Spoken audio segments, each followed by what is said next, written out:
Aarav stood before the royal mirror, his hands trembling as he straightened his golden collar. At 19, he was the youngest king in the kingdom's history, a man celebrated for his sharp mind and the ability to solve complex trade disputes with a single, decisive decree. Yet, as the coronation bells rang, the sound felt like a hammer against his chest. His eyes darted toward the palace gates, scanning the thousands of cheering faces.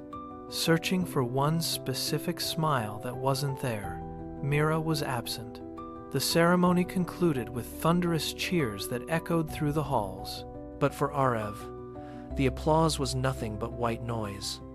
The crown felt like lead on his brow, not because of its gold, but because of the void beside him. He realized in that moment that all the power in the world meant nothing if the one person who truly knew him was missing from the front row. He slipped away from the throne, ignoring the advisors and the wine, signaling his driver with a sharp nod. He climbed into the black royal motor car, his knuckles white as he gripped the door handle. The car sped toward the outskirts of the capital, leaving behind the bustling markets and the smell of celebration. They entered a quiet lane, where the air smelled of jasmine and old wood. He saw the house from a block away, draped in bright flowers and lanterns that mocked his internal darkness. A violin played a soft, haunting melody that drifted through the open windows. Aarav stepped out before the car had even fully stopped, his royal cape trailing in the dust, a stark contrast to the humble dirt path. He was no longer a king. He was just a man terrified of being too late to save his own heart. He crept toward the window, peering through the glass. Mira stood in the center of the room, dressed in white silk, her hands folded over a bouquet. She was preparing for her wedding to another. Aarav felt the air vanish from his lungs, a physical blow to his gut.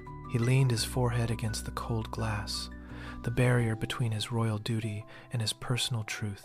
He remembered the math problems they solved together in the palace library, the way she corrected his logic when he grew too arrogant, and the long nights spent debating the laws of the land. She was his intellectual equal, the only one who didn't fear his title. He reached out, his fingers tracing the outline of her reflection on the pane. Mira turned suddenly, sensing a presence. She froze, her eyes meeting his through the glass. The world stopped. She pushed the door open, her dress rustling against the threshold like a soft warning. They stood inches apart, the music from inside muffled by the wind, the silence between them heavy with years of unspoken words and shared dreams.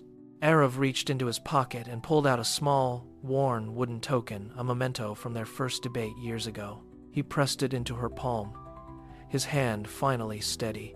"I spent all morning analyzing the kingdom's future," Aarav said, his voice steady but low. "I realized every vision I have includes you. I do not want a crown if it means losing the person who keeps me grounded." Mira let the bouquet drop to the floor, the flowers scattering like forgotten obligations. She stepped closer, her eyes searching his for the truth behind the kingly mask. "I thought the throne was a wall I could never climb," she whispered. "I chose this path because I believed you had already moved on to a world where I didn't fit." Aarav didn't offer a speech.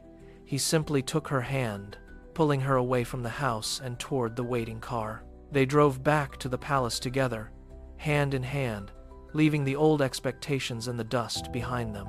The wedding was held in the palace gardens weeks later. It was not just a royal union, but a partnership of two minds. As king and queen, they reformed the education system and built granaries for the poor, ruling with a logic tempered by love. Every evening, they sat on the balcony, reviewing state documents together, their shadows mingling on the stone floor. When advisors asked about the secret to their stability, Aarav pointed to his wife. "A crown is just metal," he said, watching the sunset dip below the horizon. "True power lies in the person who challenges you to be better," Mira smiled, resting her hand on his, and added, "Friendship is the only foundation that never cracks under the weight of a kingdom." Together, they proved that the strongest empires are built not on conquest, but on the quiet strength of two people who refused to let each other go.